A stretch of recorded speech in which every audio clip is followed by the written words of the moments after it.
الحمد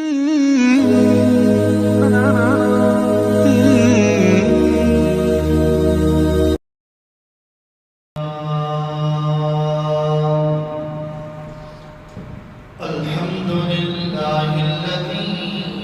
لم يزل ولا يزال حيا قيوما عالما قديرا مدبرا سميعا بصيرا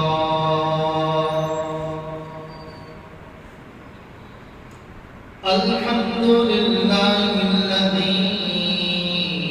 خلق الإنسان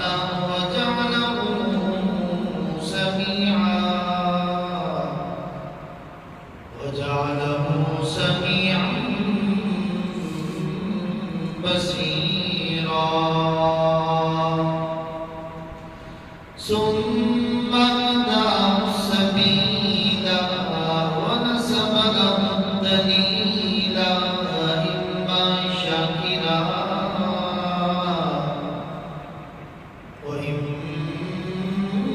وإما كفورا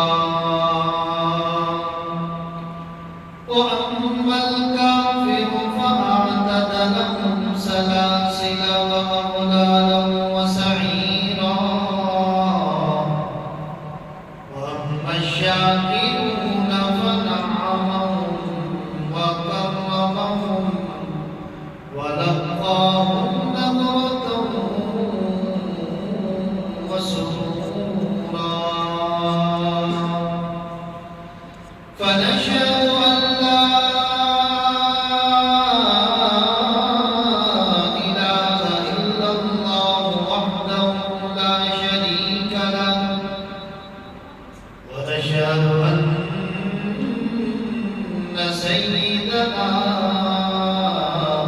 ومولانا محمدا عبده ورسوله أرسله بالحق بشيرا ونذيرا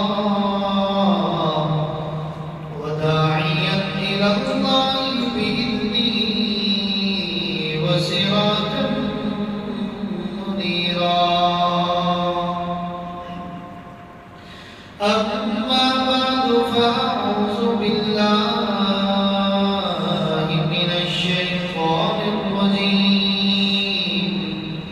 بسم الله الرحمن الرحيم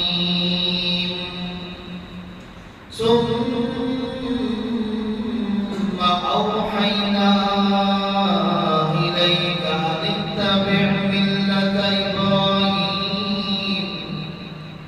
ملة إبراهيم حنيفا وما كان من المشركين